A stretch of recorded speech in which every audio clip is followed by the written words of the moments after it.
Recently, the Betashares team had the opportunity to experience virtual reality at the Sky Deck in Melbourne. We were taken on a tour across Melbourne, to the tennis, the AFL, over the Melbourne skyline in a helicopter, on a roller coaster.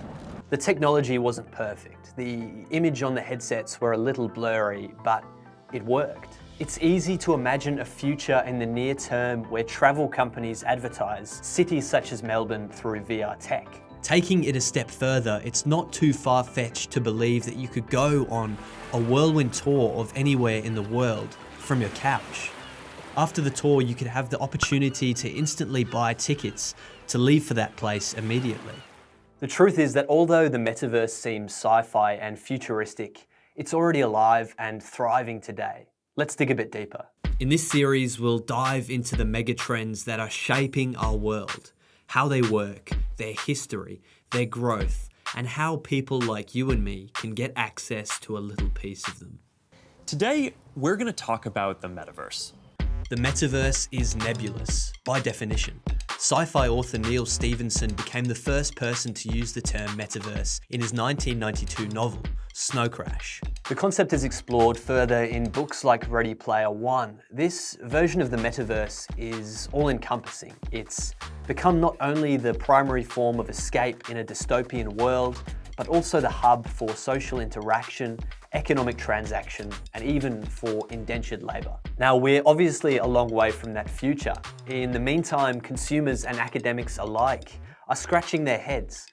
What is the metaverse? How can we start to use and develop this technology if we don't even know what it means? I think before we get into the dizzying prospect of a fully realised virtual environment, digital consciousness, alternative lives, and the link between crypto and Web 3.0, we should take a step back. The truth is that the metaverse, or at least a version of the metaverse, already exists.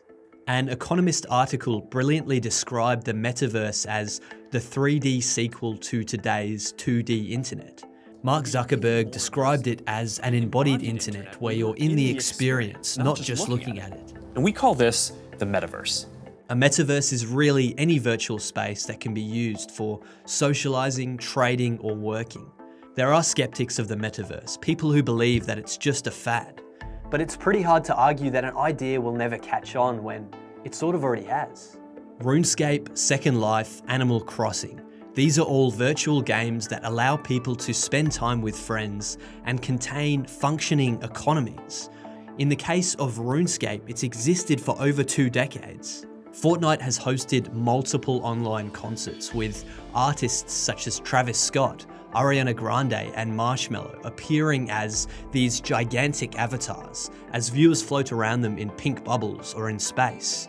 Ariana Grande's Rift Tour generated 11 million live hours streamed on Twitch and YouTube combined. The largest bank in the world, JP Morgan, bought an office in the Decentraland metaverse.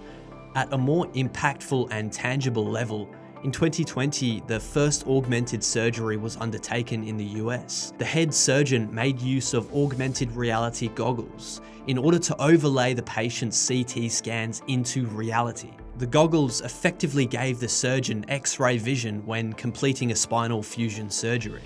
In the office metaverse space, Meta has introduced a platform for remote work, Horizons Workrooms, which is a video call in the metaverse that brings another layer of integrated reality compared to products such as Skype or Zoom. The recently rebranded Meta is piling around $10 billion every year into the research and development of its own metaverse.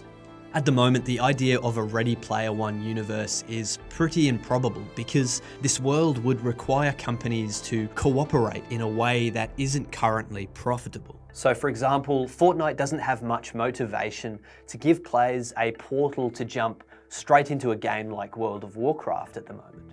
Not to mention the computing power required to generate this sort of cross-gaming environment. But again, these are early iterations. Take this game. It looks pretty crude, but in the US in 2020, over half of children under the age of 16 played Roblox. It's astounding. Roblox must have tapped into something that's driving this huge audience. In order to find out exactly what that was, myself and my colleague, Tom. Hey, my name's Tom. began our own journey into the metaverse. Roblox offers over 40 million user-generated games that players can enter with their friends. MTAV Tom. Oh, explains. How are ya? Wow, nice Mate, shirt. this is my first ever metaverse interaction with a friend. You're bald in the metaverse. These games Yeah, range that's from like a simulators, multiplayer. first-person But shooters, it's and fun. role-playing But- mysteries. But I was just checking while we're in here, because there's obviously a few of the games we've been playing.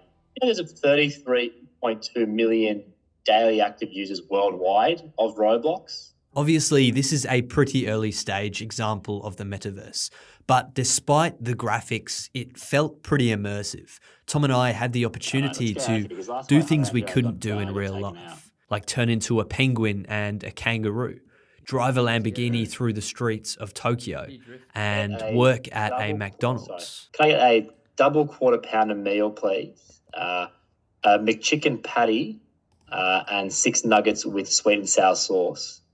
Coming right up. That will be $3,968, please. No worries. Here you go.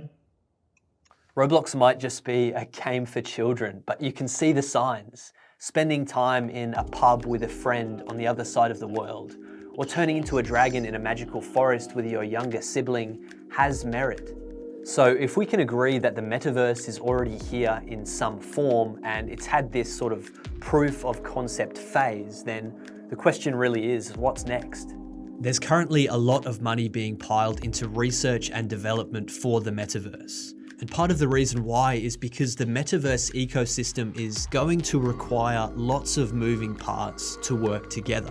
In addition to the actual VR space, which needs to be hosted via the internet, the metaverse will require hardware associated with sensory tools such as goggles, computing power, and a truly virtual economy created through an original monetary infrastructure.